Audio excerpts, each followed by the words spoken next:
7 years ago, my brother, Alan, made a seemingly rash decision to marry someone pretty suddenly, Jan. From very early on, they had issues that she often brought to everyone. This is not how the family operates, and if I am being honest, she made everyone extremely uncomfortable multiple times by airing her grievances to anyone who would listen. Nothing major, no abuse or cheating or anything. Despite that, my family was warm to her because really it was Alan's life and decision. We accepted her and her child from a previous marriage and were thrilled when they welcomed a child together. I say I'm confident that at the very least, Alan was leery of her because he called me out of the blue to remind me I was the beneficiary of his insurance policy and that he'd like me to use that money to create education funds for the kids. This conversation took place 2 years ago. Well, Alan died in an accident about 3 months ago. Jan has continued to utilise the family for help, which is totally fine. I went through the process with the life insurance company and submitted all needed paperwork, and everything seemed fine. I 100% intend to abide by Alan's wishes. Everything was okay with Jan until recently. Recently, Jan started acting outwardly hostile, accusing my and Alan's mother of stealing Alan's money. Jan, likely with the urging and help of a third party, went digging into information about life insurance and learned that there is a policy, though she could not get additional info as she is not the beneficiary. This appears to be where and when she decided to start acting hostile. She's outwardly confrontational to my mum, not me.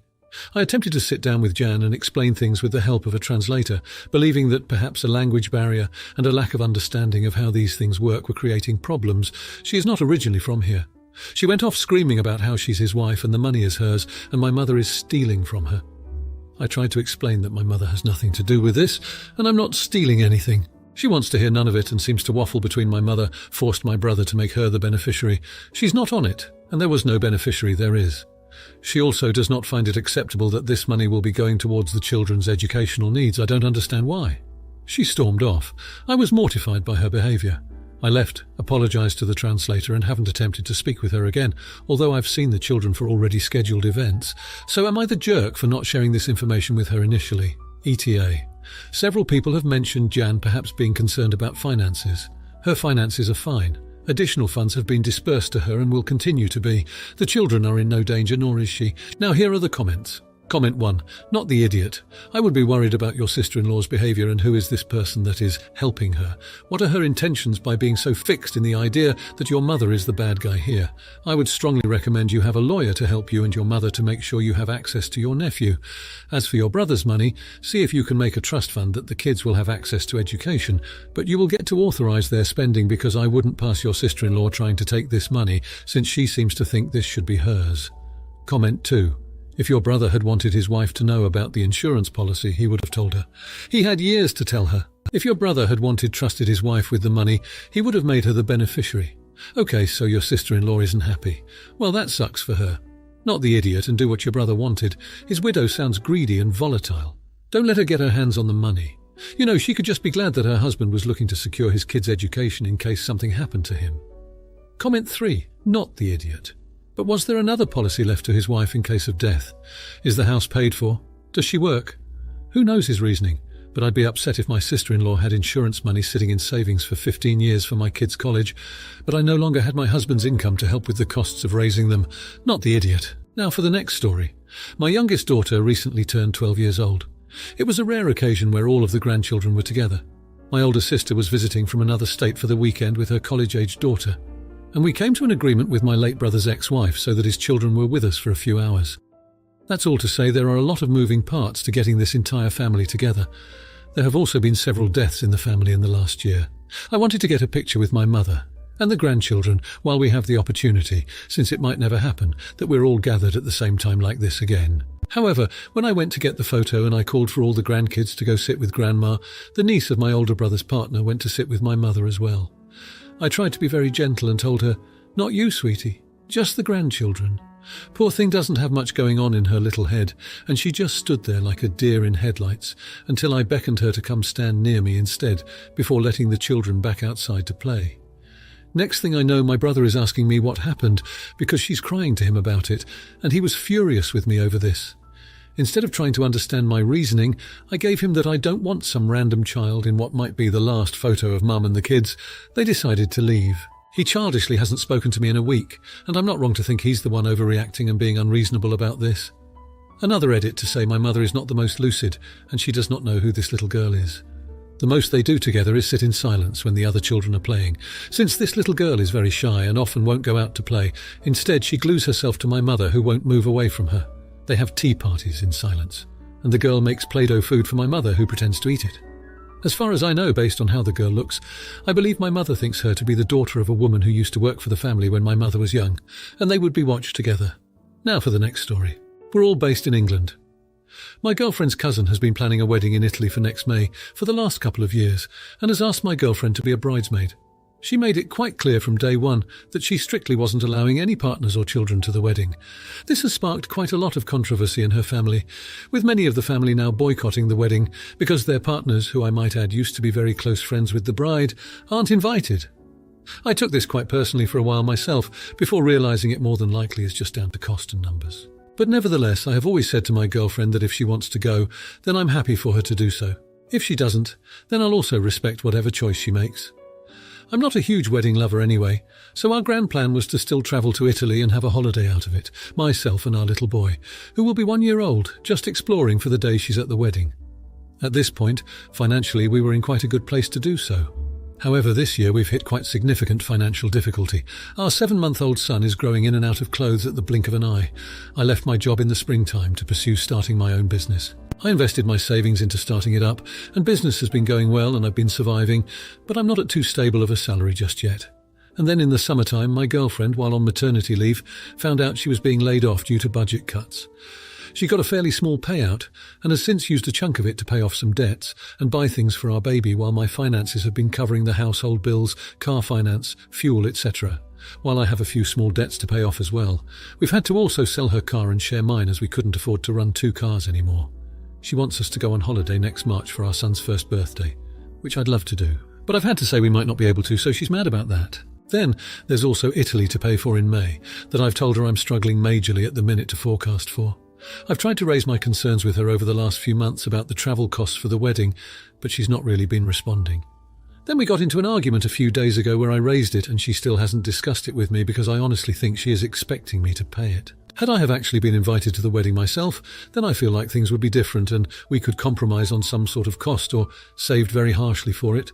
But I feel quite put out while already in financial difficulty, paying for her just to go to a wedding, as otherwise if it wasn't for this wedding, we more than likely wouldn't have been planning a trip to Italy in the first place. I have always wanted to go to Italy, but I'm struggling to enjoy the idea of going next year solely for a wedding when we can't afford it. Am I the jerk? Now, for the next story. My brother, his wife, and their 2 kids are on vacation with me and my family. My niece started her period a couple of days in, unfortunately, and she uses cloth pads. This is fine. I've heard that it's better for the skin and such. However, the issue comes that she's soaking her pads in the shared bathroom every day. She soaks them as, and when they need cleaning, before tossing them in her wet bag. So she'll go to the bathroom, change, toss it in the sink, and then leave while it's soaking and go and do other things. Several times now I've gone into the bathroom to see her pads floating around in a bloody bath, and it's nauseating. I also hate the fact that we're washing our hands and brushing our teeth in a sink that has had her period blood in. I spoke to my brother about it, but he seemed unbothered. Once he himself came into the bathroom and cleaned it for her because I was, in his words, bitching about it. He seems happy to indulge in this behaviour. I was getting nowhere speaking to him, so I spoke to my niece directly. I first asked her not to which her reply was, "Use the other sink." And when I told her it really wasn't appropriate, she told me she didn't care and that I was letting my internalised misogyny shine through. I stopped the conversation, but she told her parents that I was making her feel ashamed, and they have both taken her side. I've decided to let it go, but the tension is still thick. Am I really that much of a jerk? Now here are the comments. Comment 1. They are wrong if they are expecting you to accept this in a shared space. While the niece should not feel ashamed for her choice in reusable sanitary devices, she is crossing boundaries when she expects that others exposed to that in a shared space to have no emotional response to it. You are correct. It is not sanitary. It is off-putting, and being grossed out by that does not make you sexist or a misogynist. It makes you a normal human reacting to normal stimuli that would be normal to elicit a response of disgust. The best way to draw an analogy to this to completely deflate their misogyny counter is this. How would they feel if you chose to use reusable condoms and soaked the used condom with all the bodily fluids in a bathroom sink that they would see when going to the bathroom and be forced to use a different sink afterward? Or later. Think about as they were brushing their teeth using the same sink. If they reply with anything other than disgust or a newly realised empathy to your situation, then they are lying. Comment 2. Not the idiot. She can use the bathroom tub at least. Maybe buy her a bowl or something to use for the bathroom or laundry room. I'm so tired of crazy people thinking that because things are natural, it means that no one should have decency or basic hygiene. Imagine if I had constant wet dreams. These are very natural for men, especially teenagers, and so I decided to wear socks over my weenie every time I go to sleep. Would all the people calling the OP and AH think it's cool if I put my cum-drenched socks to soak in the sink and left them there for everyone to see? Even though they might have to use the bathroom themselves? The same sink where you brush your teeth? It's natural after all. Comment 3. Not the idiot. There's nothing misogynistic about not wanting to have menstrual soup in a shared sink. Your brother and his wife are doing their daughter a great disservice by not teaching her how to handle her menstrual supplies in a hygienic manner, and a manner that is considerate of others. Your family shouldn't have to deal with this. Sharing space successfully means minimizing your impact on others. And just by rendering the sink unavailable to others, she's failing at that. She needs to be soaking her pads in a covered container that doesn't deny others full use of the shared facilities. Now for the next story. I work at a small candy store in a mall. Over the past few months, a woman named Rose, late 30s, started bringing her little girl Ava, 5 or 6 years old, in between 6 days a week. Ava is sick. I honestly don't know what it is, but I know it will most likely be fatal. She's still the sweetest little girl and we all adore her. We all have little goodies stashed away for when she visits, and I think we've all babysat her for a few minutes if Rose has to run to the bathroom or pick something up. Ava is very well taken care of. The vast majority of the time she's here, she's in a stroller and it always has toys, snacks, drinks, medicine, a change of clothes, spare diapers. She's not potty trained and everything else she needs. Rose has to work from the office every Friday. I don't know who watches Ava during school hours, but on Fridays after school, I always see Ava being dragged around by a group of teenage girls. If they come in, Ava is always very clingy with me and my co-workers. They very rarely have Ava's stroller, and when they do have it, they never put any supplies in it. Over the past 3 weeks, Ava always came in with a dirty diaper, and the girls never had anything to change her into. I've had to take her to the family bathroom, buy her diapers and a snack. She's always hungry when she comes in on Fridays, change her myself because they always refuse to, and take her back to be dragged around by her sister and her friends. She cries when she has to leave the store with them. I've been thinking of telling Rose about what we see on Fridays, but her older daughter is probably just a kid herself, and I'm not sure if I want to get her in trouble. Would I be the idiot if I told Rose that her older daughter may be mistreating Ava? Now here are the comments. Comment 1. You would be an idiot if you don't tell the mother. It's actually very bizarre that you were interfering to the point where you were changing the girl's diapers and feeding her. You are a candy store employee, not a family member. How on earth would you get into a situation where you're instructing them to change her diaper and feed her and they refuse, so you do these tasks? That's well outside the bounds of a stranger's conduct, and it's creepy. You could harm her and be liable. And it's also very likely that the family would not want a stranger doing something so intimate. If you were truly concerned for Ava's well-being, you should have called an authority, rather than doing these invasive tasks. I'm leaning towards this story being fake, but on the off chance it's not, you've acted very inappropriately and you should tell the mother. Comment 2. What on earth? Of course, tell the mum. Why are you caring about whether a teenager gets into trouble for neglecting the care of a sick and dying little girl? She's not being fed or changed, is barely cared for, and that's just what you observe from glimpses. If she is that ill, then such a strain could be dangerous. Is your plan to just continue to watch this child be mistreated when you fully have the power to intervene? Why? Not the idiot for telling mum, and you're the idiot for even considering that a teenager getting grounded could ever be a reason to ignore child abuse. Comment 3. I've been thinking of telling Rose about what we see on Fridays, but her older daughter is probably just a kid herself, and I'm not sure if I want to get her in trouble. The kid is a teen who should know better, and if she doesn't, or even if it's parentification, it's still not a reason for neglect, which is what you're seeing here. Something has to be said.